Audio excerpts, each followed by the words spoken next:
새해 첫 주일을 맞아서 여러분에게 하나님의 축복이 함께하기를 간절히 바랍니다. 아멘하는 사람에게만 축복이 임할지어다. 새해 들어서 우리가 아멘도 크게 하고 성경도 크게 읽으시고 그리고 큰 소리로 기도하고 믿음으로 사시는 축복이 있기를 간절히 바랍니다. 제가 작년 12월에 하나님께 기도했습니다. 하나님, 새해에는 어떤 말씀으로 우리가 가야 될까요? 우리가 새해 붙잡고 가야 될 말씀을 주세요 하고 하나님께 기도했더니 제 마음에 강하라는 말씀이 감동이 됐어요. 그래, 하나님, 사람들이 강한 거 다 싫어해요. 부드러운 걸로 주세요. 부드러운 거 많잖아요. 했더니 하나님이 강하고 담대하라 그러시는 거예요. 갈수록 태산입니다. 그리고 제가 성경을 읽었는데 디모데후서 2장 1절을 읽게 되었어요. 같이 읽어봐요. 시작. 내 아들아, 그러므로 내가 그리스도 예수 안에 있는 은혜 속에서 강하고. 여기에 은혜 속에서 강하라 하는 말씀이 나오는 거죠. 이 사도 바울이 이것은 주후 64년에 로마의 감옥에서 순교했잖아요. 순교하기 직전에 쓴 책이 디모데후서예요. 이 디모데후서는 사도 바울의 유언과 같은 말씀이라고 볼 수가 있어요. 마지막에 감옥에서 죽기 전에 쓴 책이기 때문에 더 우리에게 소중해요. 그 말씀에서 아들 같은 디모데에게 유언처럼 말하기를 은혜 안에서 강하라. Be strong in the grace. 은혜 안에서 강하라 하고 말씀을 하러 가셨어요. 이 디모데는 목회자였어요. 그럼 목회자에게 주실 때 기도 열심히 해라, 뭐 성경을 많이 읽어라, 무슨 설교를 잘해라, 그렇게 얘기할 수 있는데 사도 바울은 디모데에게 그런 얘기하지 않고 은혜 안에서 강하라 이렇게 말씀을 했다는 거죠. 이 말씀이 왜 우리에게 중요하고 소중할까? 우리가 2016년도를 들어왔지만 2016년도는 그렇게 우리가 생각하는 것처럼 금방 좋아질 것 같지는 않아요. 많은 경제 전문가들이 경제가 회복되려면 좀 시간이 걸릴 것 같다 그렇게 얘기를 하고, 여전히 많은 사람이 직장 잡기가 어렵고, 또 직장을 잡은 사람 중에 어떤 통계를 보니까 상당한 사람들이 야간 근무를 한다. 왜 야간 근무를 또 할까? 낮에만 근무해도 안 되니까, 너무 어려우니까 그런다, 그런 겁니다. 그렇게 직장 생활하기도 어렵고 그런 상황에서 어떻게 우리가 살아갈 수 있을까? 65세 노인들은 이제 한 14% 이상이 되면서 고령사회로 진입했어요. 그러면 노인들이 많은 건 좋은 거지만, 그러나 연세가 많으니까 생산성이 없으니까 경제가 더 어려워지고 노인 빈곤층이 생긴다. 그래가지고 굉장히 어려운 것이 예측이 됩니다. 자, 이런 세상에서 우리가 어떻게 살아야 할까? 강하라. 은혜 안에 강하라. 하나님 말씀입니다. 자, 우리가 세상에 살아가면서 믿음으로 살아갈 때 이 믿음 지키고 살기가 매우 어려운 시대에 살고 있습니다. 옛날과 달리 지금 믿음 지키는 게 굉장히 어려워요. 우리 한국 통계를 보니까 무신론자가 과거에 한 50% 됐는데 지금은 비신자가 더 많아요. 신앙 없는 사람이 더 많은 거예요. 종교가 없는 사람이 더 많은 그런 세상에 우리가 살고 있는 것이죠. 동성애가 교회에 들어와서 동성애 커플이 교회 안에 생겨나기 시작했어요. 그리고 저출산으로 말미암아 교회 학교가 점점 사라지고 있어요. 우리 한국교회 60%의 교회가 교회 학교가 없어요. 주일 학교가 없는 거예요. 60%가. 우리 한국교회가 6만 교회인데 그 중에 한 4만 교회 정도가 지금 주일 학교가 없다면 얼마나 끔찍한 일입니까? 왜 그래요? 저출산, 아이가 안 태어나는 거죠. 이러니까 아이들이 모일 공간이 없는 거죠. 어떤 교회든지 어린아이가 한 100명 이상 모이면 감사해야 되죠. 어린아이가 모였구나, 고맙다, 그럴 수밖에 없는 상황이라는 것이죠. 이 교인들 가운데 이름은 교회에 있는데 교회를 안 나오는 신자, 이 신자를 요즘 용어로 가나안 신자라 불러요. 가나안. 왜 가나안이냐면 거꾸로 하면 안 나가. 이 안 나가를 거꾸로 하니까 가나안이에요. 이 가나안 신자가 한 전국적으로 100만이 되는데 이 100만 신자는 전부 교회 이름은 있어요. 이름은 있는데 교회를 안 나오니까 연말만 되면 이 사람을 정리해야 되나 말아야 되나 고민이 많아요. 작년에 우리도 고민을 많이 했어요. 이런 100만 명의 신자가 교회를 잘 안 나온다. 근데 이 100만 명 중에 한 4분의 1이 직분자예요. 권사, 집사 이런 사람들이 교회를 안 나와요. 그리고 그 중에는 많은 분들이 구원의 확신도 있어요. 근데 교회를 안 나오는 거죠. 왜? 바쁘니까. 세상 재미 때문에. 또 먹고 살기 힘들어서. 혹은 또 교회 문제 때문에. 이런저런 이유로 교회를 못 나온 사람이 많이 생겼다. 이런 상황에서 볼 때 우리가 2016년도에 어떻게 신앙생활을 해야 되나? 하나님이 이런 상황에서 주시는 말씀이 은혜 안에서 강하라. 다 같이 은혜 안에서 강하라. 그래서 하나님이 우리에게 강하라고 말씀하셨는데 그냥 강한 게 아니라 은혜 안에서 강하라는 거죠. 은혜 안에서 강한다는 게 뭘까? 오늘 말씀 다시 1절 말씀 볼까요?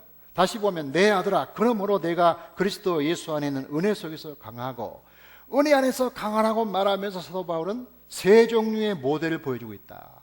3절과 4절의 군인의 모델, 그 다음에 5절에서는 선수, 경기하는 선수의 얘기, 그 다음에 6절에서는 농부의 얘기. 이 세 종류의 사람을 통하여 은혜 안에서 강하게 사는 게 뭐냐 하는 것을 설명하고 싶어 한다. 이 세 종류의 사람들을 통하여 이렇게 지금 말하고 있는 것이죠. 여러분 우선 3절 말씀 같이 보겠습니다. 시작. 내가 그리스도 예수의 좋은 군사로 나와 함께 고난을 받을지니. 자, 사도 바울은 먼저 우리에게 군사에 대해서 말하고 있습니다. 여러분 군인을 다녀온 사람들이 군인의 가장 큰 특징이 뭘까 하고 물으면 그 지긋지긋한 훈련을 들 수 있잖아요. 얼마나 힘든지. 오죽하면 탈영하겠어요. 너무너무 힘드니까. 힘든 것도 힘든 거지만 또 하나는 뭐냐면 복종해야 되잖아요. 상관에게 복종. 그런데 이 굴종과 복종은 다르죠. 굴종은 어쩔 수 없으니까, 힘이 없으니까 거기에 추종하는 거고, 복종이라는 것은 스스로 자기 의지로 복종하는 거죠. 그런데 이 복종하는 것이 굉장히 중요한데, 중요한 게 뭡니까? 우리가 은혜를 깨닫는 게 매우 중요하죠. 이 상관이 우리에게 명령할 때 그 명령을 지키는 것은 그 상관을 믿기 때문이고, 상관이 나에게 좋은 분이라는 인식 때문에 복종하는 것이죠. 우리 일제시대에 굉장히 힘이 센 장사가 한 분 살았는데, 강동민 씨라고. 이 사람이 굉장히 힘이 센 장사가 한 분 살았대요. 이분이 사냥을 좋아해서 주야로 사냥개를 데리고 다니면서 사냥을 하는데, 한 번은 이 사람이 이제 사냥하려고 산을 갔는데 눈이 많이 왔어요. 눈이 많이 왔는데 보니까 눈에 발자국이 있는 거예요. 이 사람이 오랜 경험으로 보니까 이 발자국이 호랑이 발자국인 겁니다. 아니, 이 근방에 호랑이가 사네 하면서 이 사람이 긴장을 하는데, 같이 가던 이 사냥개가 앞으로 막 줄다람치는 겁니다. 호랑이 있는 쪽으로. 아니, 가면 안 되는데, 아니, 보니까 사냥개가 이미 사라진 거예요. 그래가지고 총에 장전하고 살금살금 그쪽으로 다가갔는데, 와, 이게 웬일입니까? 깜짝 놀랄 광경이 벌어진 겁니다. 거기 나무가 하나 있는데, 나무에 호랑이가 올라가서 숨어 있는 거예요. 그리고 밑에 사냥개가 막 짖는 거예요. 반대가 되지 않습니까? 강아지가 올라가고 이 호랑이가 잡으려고 했는데, 호랑이가 산에 올라가서 나무에 올라갔고, 그 다음에 개가 막 짖고 있는 겁니다. 이거 어떻게 된 일이냐? 깜짝 놀랐어요. 돌아와서 어떤 사람에게 얘기했더니 그 사람이 그렇게 해석하더래요. 그건 다른 게 아니라 사냥개 입장에서 볼 때는 저 뒤에 주인이 있다 이게. 나를 보호하는 주인이 있고 주인에게 총이 있다 이게. 주인에게 총이 있으니까 너 따위는 아무것도 아니라 이거야. 해볼 테면 해보자. 네가 아무리 뭐 용맹하고 대단해도 총을 이기겠냐? 우리 주인은 총을 가지고 있고 나를 보호하는 사람이다. 주인이 뒤에 있는 한 나는 끄떡 없다. 해볼 테면 해보자 하고 막 눈을 보라려 달려가니까 호랑이가 무서워서 산으로 올라갔다네. 예? 산으로 올라갔다는 거죠.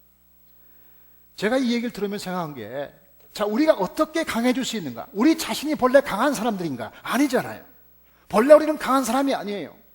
약하고 상처 잘 받고 실수 많이 하고 그런 존재예요. 그런데 우리가 강해지는 비결이 뭐냐? 뒤에 누군가가 있다는 거죠. 백이 있는 거야. 뒤에 누군가가 있는데 그 뒤에 계신 분이 누굽니까? 오늘 말씀 3절에 보면 그리스도 예수의 좋은 군사. 우리 뒤에 예수님이 계신다는 겁니다. 아멘. 우리 뒤에 예수님이 계시는데 그분이 어떤 분이냐? 하늘과 땅의 권세를 가진 분이고, 그리고 그는 슈퍼파워, 그런 놀라운 능력을 가진 분이고, 죽은 사람을 살리고 부활하신 능력의 하나입니다. 이 사실을 우리가 믿기 때문에, 바로 그것 때문에 우리가 담대해지고 용기를 얻고 힘을 얻는 거죠. 그래서 우리가 힘을 얻는 방법은 우리 자체적인 힘이 아니라 은혜의 힘인데, 그 은혜의 힘이라는 것은 우리를 보호하시는 그분 때문에 와지는 힘이라는 거죠. 새해를 맞아서 하나님이 여러분을 늘 보호하시기를 바랍니다.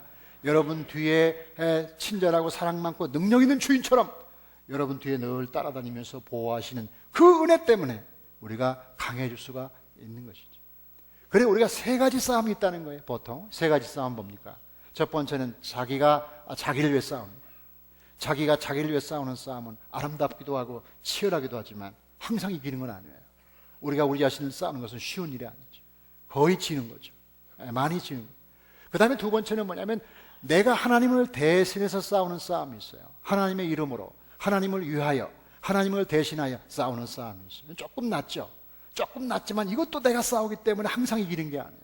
다윗이 그랬고 또 여호수아도 그랬지만 항상 그들이 이긴 건 아니었잖아요. 그러니까 제일 좋은 싸움이 뭐냐면 제일 좋은 싸움이 하나님이 나 대신 싸워주시는 거죠. 하나님이 나 대신 싸워주는 거고 나는 가만히 있고 하나님이 다 싸워주는 거야. 이런 싸움이 제일 좋은데 출애굽기 나와요. 출애굽기 14장 14절 말씀 볼까요? 시작. 여호와께서 너희를 위하여 싸우시리니 너희는 가만히 있을지어다.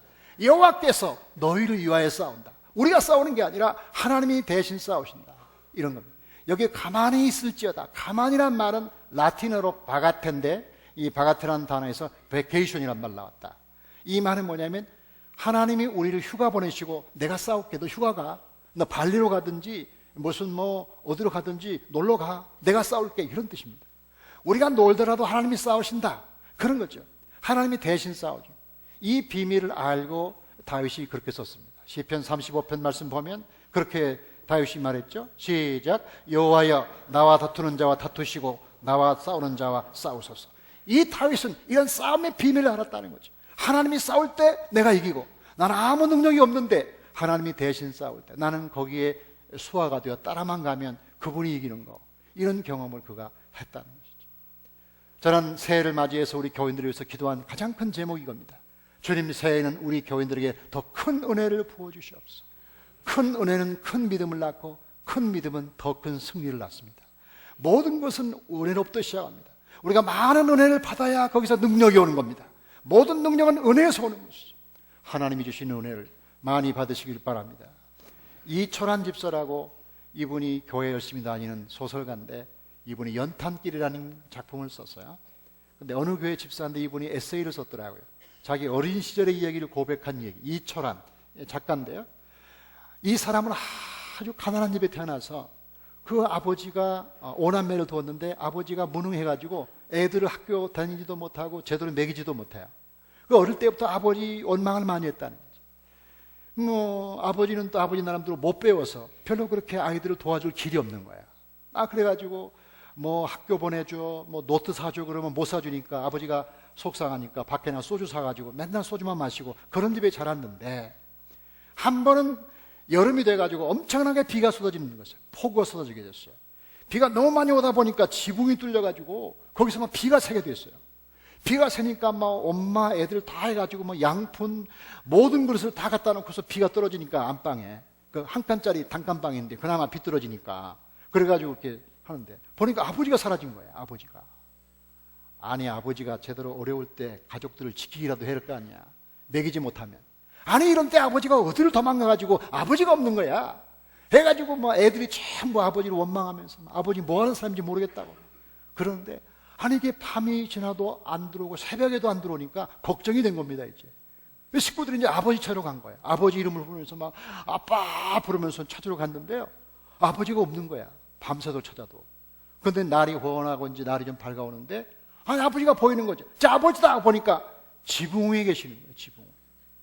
이 그림입니다.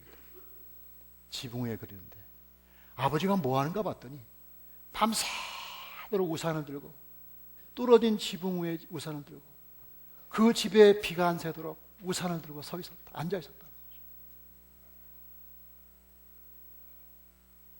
아버지에 대한 원망과 미움이 있었지만 그 순간 그래도 아버지가 우리를 지키고 있구나. 그 추운 밤에 비가 옥수같이 쏟아지는 그 밤에 그 우산을 붙들고 그 집에 비가 새지 않도록 밤새도록 지붕에서 앉아 있었던 아버지의 모습. 비록 그는 무능하고 아이들을 못 키웠지만 그 아이들이 그 아버지의 사랑 때문에 다 건강하게 자라서 지금 다 훌륭한 자녀들이 됐잖아요. 잘 배워서 그런 게 아니라 그 아버지의 사랑 때문에 비록 아버지가 무식하고 못나고 돈을 많이 못 벌었지만 자식들을 보호하기 위해서. 그래 이철환 씨가 쓴 글을 보면 이렇게 썼어요. 그날 밤에 아버지가 붙들고 있었던 것은 우산이 아니라 가난이었다. 그는 우리의 가난을 붙들고 있었다. 우리의 가난을 붙들고 있었다. 아버지가. 그래서 아이들이 그 아버지의 사랑 때문에 훌륭한 자녀가 되었다고 이렇게 고백하는 글을 봤어요. 제가 그거 보고서 야, 우리 아버지 생각이 나더라고요. 옛날 우리 부모들 생각이 나요. 그렇게 못 배우고 못났지만 아이들을 먹이려고 입히려고 그렇게 고생하던 부모님. 자, 그러면 육신의 부모님이 그럴진데 하나님 아버지는 어떨까요? 하나님 아버지는 어떨까요? 우리 모든 아픔도 아시고 슬픔도 아시고 우리의 모든 가난도 아시는 그분이 우산을 받쳐들고 우리를 보호하지 않겠는가? 하나님 밤새도록 우리를 지키시는가? 하나님 지붕 위에서 끝까지 지키시는 그분, 무엇으로 우리가 힘을 얻을 수 있을까? 우리 자신이 힘 있는 사람이 아니잖아요. 우리가 힘을 얻을 수 있다면 그 하나님의 사랑 때문에, 그분의 은혜 때문에, 은혜 안에서, 그분이 주신 은혜 안에서 우리가 강하게 될 수 있다. 하나님의 은혜를 많이 받으시는 한 해가 되기를 주의 이름으로 축복합니다. 하나님의 은혜를 많이 받으면 많은 큰 믿음이 생기고, 큰 믿음이 생기면 크게 승리하는 거죠. 그래서 은혜가 우리의 관건이에요. 그래서 야고보서 4장 8절 말씀 보면 하나님을 가까이 하라, 그리하면 너희를 가까이 하시리라. 하나님을 가까이 하는 축복이 있기를 주의 이름으로 축복합니다. 하나님의 은혜가 많이 있지만 그 모든 은혜에도 불구하고 한 가지 더 있는데, 그것이 뭐냐면 은혜는 훈련이 되어야 된다는 것이죠. 자, 하나님이 모든 걸 다 하시고 은혜 가운데 우리에게 강하게 하시지만, 그럼 우리는 할 일이 없느냐? 하나님이 다 하시니까 할 일이 없는 겁니까? 우리는 뭘 해야 되나? 훈련해야 된다는 것이죠. 자, 이 말씀에서, 오늘 말씀에 나오는 세 종류의 사람, 군인, 선수, 그 다음에 농부, 이 세 종류의 사람이 공통적으로 가지고 있는 특징이 뭐냐면 훈련하는 거죠. 군인, 훈련하는 사람이죠. 그 다음에 선수, 훈련하는 사람이죠. 농부, 많은 시행착오를 통하여, 경험을 통하여 훈련하는 사람이죠. 우리가 기독교 2000년 역사에서 하나님의 주권과 인간의 행동에 대한 두 가지 신학적인 입장이 늘 상충되어 왔어요. 그 두 가지 신학적인 입장이라는 건 이런 거예요. 정적주의라는 것과 경건주의라는 거죠. quietism, 이 정적주의라는 건 뭐냐면 하나님이 다 하신다. 인간은 할 일이 없다. 하나님이 전능하시니까 다 하신다. 그래서 이 정적주의를 대표하는 표현이 뭐냐면 하나님이 다 하셨어요. 이런 책이 나와 있어요. 서점에 가면. 그런 내용이 뭐냐면 하나님이 다 하신다. 은혜주의, 어거스틴, 칼빈, 루터, 이런 사람들이 이런 주장을 많이 펼친 거예요. 거기에 비해서 또 하나의 주장인데, 경건주의라는 사람들은 하나님이 다 하시지만 우리가 할 일도 있다. 우리가 하나님을 기쁘시게 해야 되고, 기도해야 되고, 열심히 금식도 해야 되고, 예배에도 열심히 참석해야 되고, 경건하게 살아야 된다.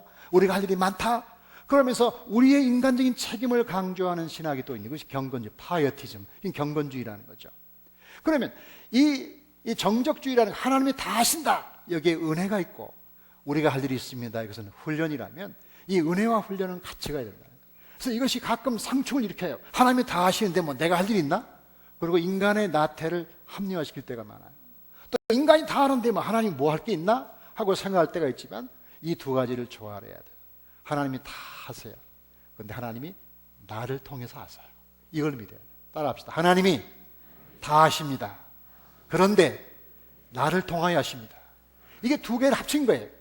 그래서 이 기독교의 많은 신학적인 조류를 딱 한마디로 말하면 하나님은 나를 통해서 일하신다. 다 같이 하나님은 나를 통해서 일하십니다. 그러니까 하나님이 다 하시지만 나의 노력과 나의 수고와 눈물을 통하여 일하시기 때문에 내가 얼만큼 노력하고 얼만큼 훈련받느냐에 따라서 그 수준만큼 하나님이 나를 통해 일하신다는 거예요. 거기서 나오는 것이 뭐냐면 은혜는 훈련으로 가고 훈련은 은혜로 가는, 이 은혜와 훈련의 이 상호관계. 은혜를 많이 받은 사람은 훈련도 잘 받고, 훈련을 좋아하다 보면 하나님의 은혜를 더 많이 깨닫게 돼요. 그래서 은혜와 훈련이 같이 가는 거죠. 자, 그러면 우리가 이 원리를 선수들로 비교해 보자. 여러분이 김연아 선수를 아시잖아요. 김연아 선수는 참 보면 볼수록 이쁘잖아요. 근데 제가 한번 보니까 김연아 선수가 5살 때 처음으로 스케이트장에 엄마의 손을 잡고 갔다 그래요. 그리고 그 다음에 6살 때부터 이제 스케이트를 탔다는 거예요. 근데 언니랑 둘이 갔는데 언니는 그만뒀어요. 그만두고 얘만 살아남아가지고, 얘가 얼마나 지약스럽게 연습하는가 하면 아침 10시부터 밤 늦게까지 계속 연습하는 거야. 그리고 뭐 하나 하다가 잘못되면 10번을 더 하는 거야, 얘는. 김연아가. 그래가지고요, 이 악바리 근성, 이 악바리 근성으로 결국은 세계적인 선수가 되었습니다. 이게 김연아 선수의 발입니다. 나는 저 발을 볼 때 어떤 남자가 김연아를 좋아할지 잘 모르겠어요. 김연아의 얼굴을 보면 이쁜데 저 발을, 제 발을 안 보기를 기대합니다. 저 발을 보면 정이 뚝 떨어져가지고, 아니 아가씨 발이 왜 그래? 그렇게 될 수 있는데, 저 발이 저렇게 되는 것은요, 그 수십 년 동안 온전히 거기에 매달려서 아침부터 밤까지 계속해서 연습하고 또 연습하고 훈련을 통하여, 연습을 통하여 온전한 사람이 되었던 거 아니에요. 훌륭한 선수 그냥 되는 겁니까? 그냥 안 되는 거죠. 여러분, 농사 때요, 농사 비유가 나오잖아요. 6절 보세요. 6절. 수고하는 농부가 곡식을 먼저 받는 것이 마땅하지라. 농부, 제대로 된 농부 그냥 되는 게 아니죠. 그 농부 하나 되려면, 농촌에 많이 귀농하는 사람이 있지만 통계를 보면 10%만 성공한다는 거예요. 왜 그래요? 나머지 90%는 왜 그래요? 전원일기 보고 왔기 때문에 안 되는 거예요. 전원일기 보니까 그 일용이 엄마도 나오고 그거 재밌거든? 거기 가면 재밌겠다. 그러고서 환상을 가지고 하니까 다 깨지는 거야. 그런데 일용이 엄마 모르고 그냥 가가지고 가서 열심히 준비해서 많이 훈련하고 그러고서 하는 사람만 성공하는 거죠. 농촌. 그러니까 오랜 훈련과 노력을 통하여 훌륭한 농부가 되는 것이지 그냥 되는 법이 없다는 거죠. 그러면 우리가 2016년도에 강하자, 은혜 안에서 강하자 그랬으면 그냥 강해지면 좋겠죠. 그냥 강해지면 얼마나 좋아요. 그냥 스스로 교회만 나오면 강해지면 좋겠어요. 저도 제발. 그런데 그게 안 된단 말이죠. 그러니까 어떻게 하냐, 교회 안에서 부지런히 은혜와 훈련, 훈련과 은혜 두 가지 다 같이, 은혜와 훈련, 훈련과 은혜. 너무 훈련을 강조하면 은혜가 떨어져요. 자기가 잘 된 줄 알아요. 자기가 훈련해서 되는 줄 알아요. 너무 은혜만 강조하면 자기가 하는 일 안 해. 하나님이 다 하시니까. 그렇기 때문에 우리가 교회 안에서 두 개의 기둥이 필요한데, 은혜와 훈련이라는 두 기둥을 가지고 계속 자기를 연단하고 다듬어야 된다는 거죠. 자, 그러면 오늘 말씀은 뭐냐, 이 디모데에게 말씀했잖아요. 이 디모데에게 왜 은혜 안에서 강하라고 말했는가를 이해하는 게 중요해요. 이 디모데는 에베소 교회의 목회자였습니다. 이 소아시아 중에서 에베소란 지역이 있었는데, 이 에베소란 지역은 당시 로마의 3대 도시 중에 하나입니다. 로마, 알렉산드리아, 그 다음에 에베소입니다. 예수님 시대에 한 25만 명이 살았다 그래요. 굉장히 큰 도시죠. 그러면 그 에베소란 도시에서 목회하는 디모데에게 이 편지를 보낸 겁니다. 그런데 그 에베소란 상황이 어떠냐면, 거기는 아뎀이라는 신, 아르테미스, 아뎀이라는 신을 믿었는데, 이 신은 여신입니다. 여신인데 굉장히 마술과 주술을 일삼는 신이었어요. 그래가지고 이 신을 믿으면 귀신이 왔다 갔다 해요. 그러니까 정상적인 신이 아닌 거야. 막 사람들을 막 헷가닥 바꾸고 그래요. 미친 사람 생기고 그래요. 그래가지고 사도 바울이 거기 복음 전하러 갔다가 바울도 쫓겨났잖아요. 쫓겨났어요. 붙잡힐 뻔했어요. 간신히 쫓아나오면서 에베소에서 장로들을 모아놓고 내가 떠난 뒤에 악한 세력이 와서 너희 교회를 침범할 것이다. 그렇게 말했던 게 에베소 교회란 말이죠. 그러니까 에베소 교회는 다른 교회와 달리 많은 귀신들과 많은 사이비적인 요소들이 많은 그런 종교적인 장소였다는 거죠. 바로 이런 데서 목회하는 사도 이 디모데에게 사도 바울이 쓴 것이 에베소서라는 거죠. 그 에베소서의 기도란 말이 제일 많이 나와요. 바울이 13권의 성경을 썼어요. 바울서신이라고 불러요. 근데 그 중에서 가장 많이 기도에 대해서 강조한 책이 에베소서예요. 다 같이 에베소서. 근데 에베소서가 445절이에요. 다 합쳐서. 근데 네 구절마다 한 번씩 기도하라가 나와요. 여러분이 집에 가서 에베소서에서 기도에 대한 강조가 얼마나 많이 나오는지 한번 찾아볼 수가 있어요. 그러면 왜 에베소서에서 이렇게 기도하라고 말했냐? 에베소라는 장소가 귀신 섬기는 장소였다. 에베소라는 그 도시가 완전히 미신 도시였다는, 에베소라는 도시가 완전히 사이비 종교가 판치고 잘못된 교리와 사상들이 교회에 들어오기 쉬운 그런 장소였다는 거죠. 그런 장소에서 목회하는 디모데이기 때문에, 그러므로 강하라. 왜 강해야 되느냐? 그렇게 정신 못 차리다가는 사이비 종교의 압력, 사이비 종교의 함락돼가지고 뭘 믿는지도 모르게 되니까 에베소 교회에 제대로 목회하려면 정신 차리고 강해야 된다는 그런 상황. 이게 문맥입니다. 이게. 그래서 에베소 6장에 보세요. 에베소 6장 10절을 보면 전신갑주의가 나옵니다. 에베소 6장 10절 볼까요? 자, 10절 시작. 끝으로 너희가 주 안에서 그 힘의 능력으로 강건해지고, 다 같이 강건해지고. 이 강건이라는 단어는 에베소 교회에 쓰는 단어예요. 왜 그러냐면 지금 제가 얘기했죠. 에베소 교회의 종교적 상황을 제가 설명했잖아요. 그런 상황에 있기 때문에 특별히 에베소 교회를 목회하는 이 디모데에게 강건하라, be strong 하고 얘기했다는 거죠. 강력해야 된다라고 얘기를 하면서 계속해서 뭐라고 해요? 전신갑주를 입어라, 머리에 투구를 써라, 믿음의 방패를 가지고, 막 기도의 화살을 가지고, 복음의 신발을 신고, 전신갑주를 입어라. 이게 에베소에서 나온다. 그러니까 그게 다른 데서 나온 게 아니라 에베소에 나오는 이유는 에베소 장소의 비신앙적이고 사이비적인 요소 때문에, 바로 이것 때문에 그런 거라는 거죠. 그러면 우리가 우리의 상황으로 돌아보자는 거죠. 2016년도 한국 사회로 돌아보자. 2016년도 한국 사회는 마치 에베소처럼 혼탁하다. 종교적으로 혼탁하죠. 도덕적으로 혼탁하죠. 올해 총선이 있잖아요. 총선이 제대로 잘 될지 모르겠어요. 총선 때문에 혼탁하죠. 정치적으로 혼탁하죠. 많은 어려움이 있다. 경제적으로 어려움은 두말할 것도 없고. 그런 에베소적인 풍경 속에서 사는 우리가 이 환경을 바꿀 수는 없어요. 여러분이 대한민국을 떠나지 않는 한 이 환경을 어떻게 바꾸겠습니까? 그런데 우리가 떠나는 게 능사가 아니잖아요. 이 환경 속에서 어떻게 살아야 될까? 이렇게 물을 때 딱 답이 하나예요. Be strong in the grace. 은혜 안에서 강하라. 아멘. 강하라. 은혜 안에서 강해서 믿음으로 강하고, 기도하고, 전신갑주를 입고, 무장하고, 마귀를 대적하고, 소리치고, 크게 기도하고, 교회에서 아멘도 크게 하고, 소리쳐 기도도 하고, 시들시들 믿지 말고, 가난한 성도 되지 말고, 가난한 성도 안 나가 성도 되지 말고, 제대로 믿고 믿으려면, 연말에 이름 이 사람 이거 어떻게 하냐, 이런 염려거리 되지 말고 제대로 믿어서 강한 믿음의 사람이 되면 우리가 여러분의 신앙도 지키고, 한국교회 다시 회복되고, 한국사회 다시 회복되고, 이 민족의 새로운 역사가 있을 줄로 믿습니다. 이 놀라운 전환기, 우리 모든 성도에게 주님 말씀하기를, 은혜 안에서 강하라. 내가 너와 함께 하니라. 내가 너를 도와주리라. 하나님이 함께 하심으로 지붕 위에서 피를 맞고서 계신 아버지, 오늘도 우리의 실수와 연약함에도 불구하고 우리를 맡고 계시는 그분 때문에, 그 은혜로 여러분의 한 해 동안 승리하기를 주의 이름으로 축원합니다. 하나님 아버지 감사합니다. 새해를 맞아서 우리가 주님께 나와 예배하며 하나님의 은혜를 기대하게 하시니 감사를 드립니다. 하나님, 금년 한 해 동안 은혜 안에서 강하게 하옵소서. 정말 우리에게 필요한 것은 은혜입니다. 올 한 해 우리에게 큰 은혜를 주시고 큰 믿음을 주셔서 큰 승리를 하게 하여 주시옵소서. 아버지 하나님, 우리의 지붕 위에서 밤새 비를 맞고 서신 아버지처럼 우리 위해서 지금도 우리의 실수와 아픔과 상처를 알고 계시며 그 모든 것을 맡고 계시는 하나님의 은혜로 우리가 여기 있사오니 한 해 동안 많은 은혜를 받게 하여 주시옵소서. 그 은혜로 인하여 믿음으로 승리하게 하여 주시옵소서. 하나님 아버지, 은혜가 훈련이 되게 하옵소서. 하나님의 은혜만 가지고 충분하지 않습니다. 하나님의 은혜는 우리 훈련을 통하여 나타나오니 우리를 통하여 일하여 주시옵소서. 우리가 영적으로 훈련된 만큼, 우리가 준비된 만큼 하나님의 은혜의 도구로 사용될 줄로 믿습니다. 우리를 거룩한 교회 용사로 세워주시옵소서. 그동안은 교회를 왔다 갔다 했습니다. 주일날만 겨우 나온 것으로 만족했습니다. 하나님, 우리의 믿음을 견고하게 하시고 2016년도 우리 믿음을 견고하게 하시고 강건하게 하여 주시옵소서. 2016년 우리의 믿음이 최고가 되게 하여 주시옵소서.